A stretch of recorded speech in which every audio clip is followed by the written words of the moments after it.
I really hate that there's no real way to deal with grief. There's no set course on how it works. There's no timeline. There's no way to help ease the pain. There's just pain. There's just pain.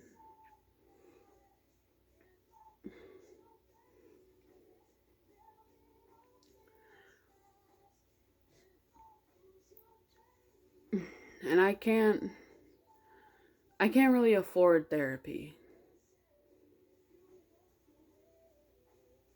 I just can't. Like 200 an hour just to talk about my pain is too much. Because I know what it is and I know what it's doing to me. It's hurting me and it's hurting too much. I always I always think I'm gonna make these doc I guess documentaries about my pain and what I'm feeling, thinking that it will help, and I'm not even sure if it's gonna help. I'm angry, actually.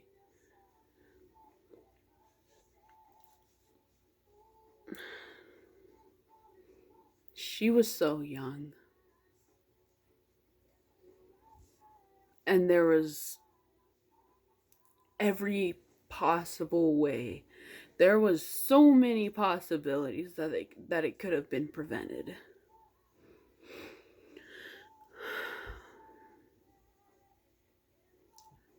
But does anyone do anything to help? No, they don't. Instead, they let her go to the most dangerous place that she could go for a person with her neurological impairments.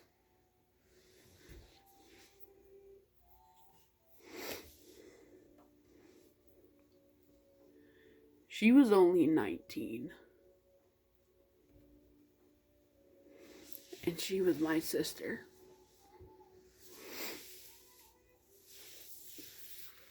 People always talk about how much they hate things that their siblings do. And it's all sibling rivalry. That's all it is. They don't tell you to appreciate them enough. And I want to tell everyone to appreciate your siblings enough.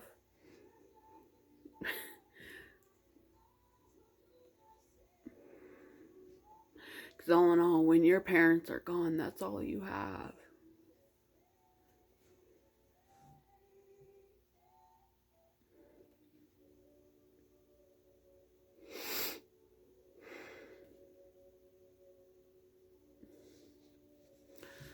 I want to tell her story, but I don't think it's the right time.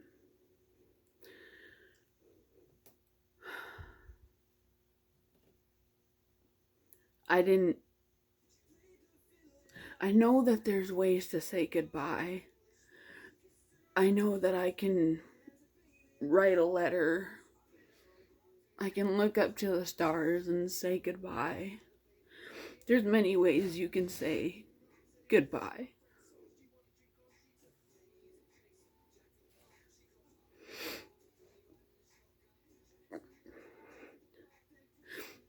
But I didn't get to say goodbye.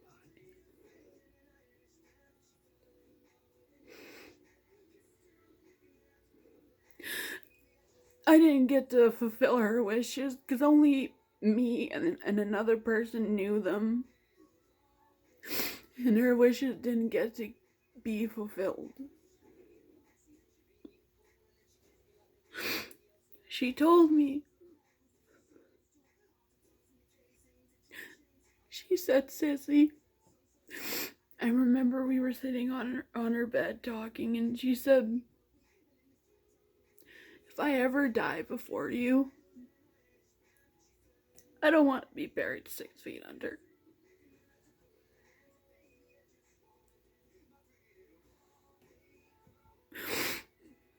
She said, I don't want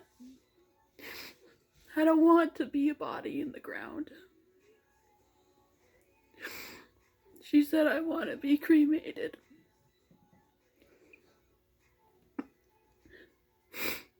She said, I want to be cremated because I don't want to be a body in the ground.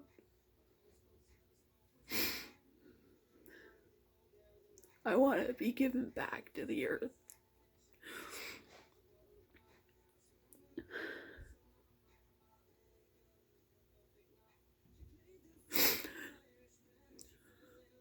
But unfortunately, because there's no documentation of it, and they can't believe word of mouth, she was buried 6 feet under.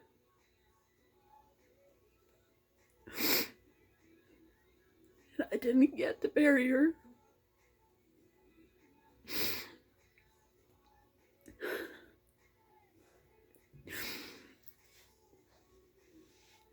There's pros and cons to the system. Sometimes the system can help. In the system, it helped me. I have a beautiful home, a boyfriend who loves me, and I have a beautiful life.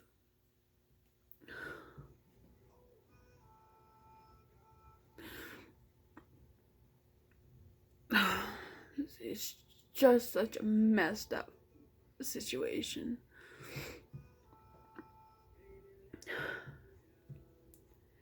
Briefly, me and my sister grew up in foster care. It wasn't horrible. It wasn't at all. We were lucky.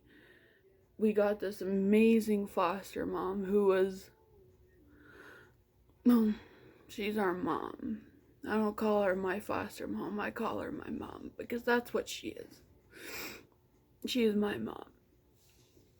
She's her mom.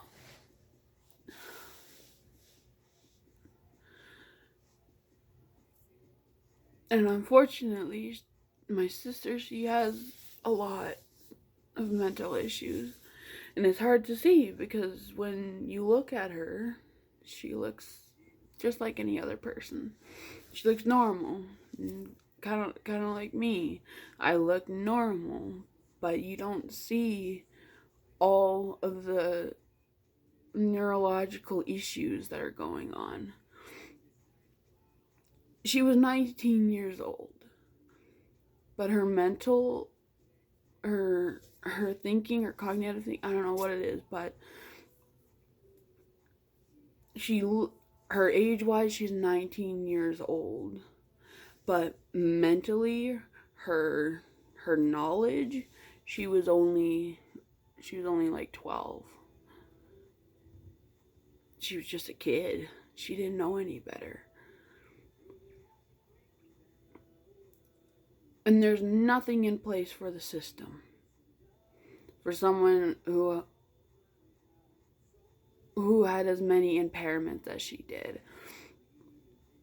So when she aged out and could live on her own, there's this choice that you have where you can go into this like 18 to 24 program, I guess, where you stay in the system for a while longer. I stayed until I was 19, I think. And she did go on her own for a bit, I think. I don't know, but she was supposed to be in a group home. And there's no rules in place that because of her neurological impairments, it wasn't even factored in. They just said she's 18. If she wants to run away, if she wants to go live on her own, she can. But the government doesn't understand. She has so many neurological impairments that she's not 18. She has the cognitive thoughts of a 12-year-old little girl. Not even 12. to give you an idea of the way her thinking of the world, of just like when she's 19, but she could only do grade 4 math. She doesn't know how to count money. She doesn't even have a concept of time.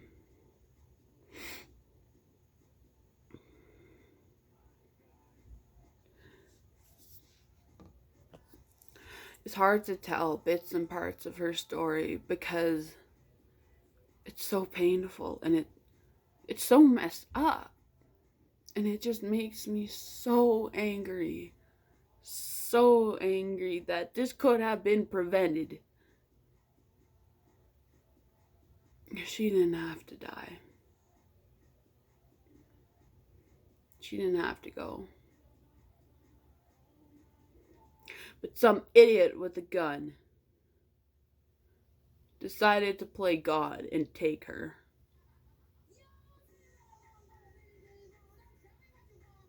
And this was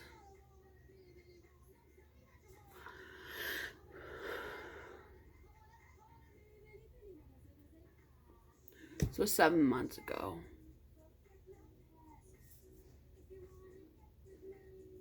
I'm not saying I want to move on from the pain. I just hate how much it hurts.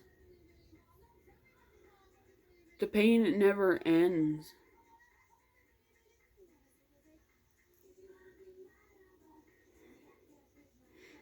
There's no direct way to help it, ease it, come to terms with it.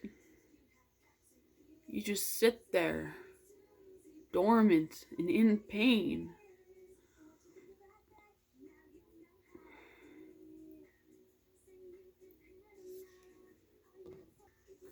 We were in care for pretty much, we got taken into care when she was 2 years old and I was 4. And we've been in care ever since. And I wish that the cops would have, any type of authority would have checked the documents and it would have said we were in care. And I'll call them a sperm and an egg donor because that's all they are to me. They could fall off the face of the earth for all I cared. Because they're part of the reason why she's dead.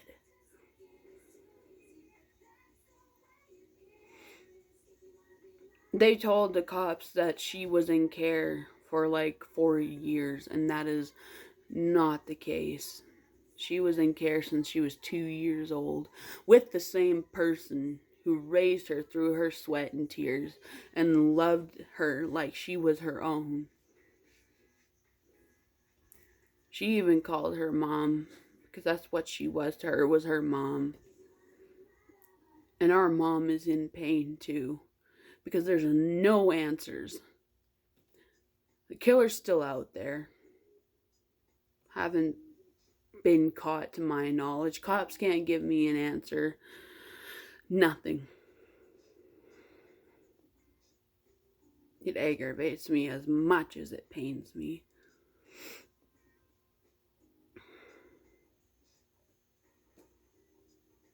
I'm running out of time and no one will watch these all the way through, and that's okay. They're for me to help me deal with my pain.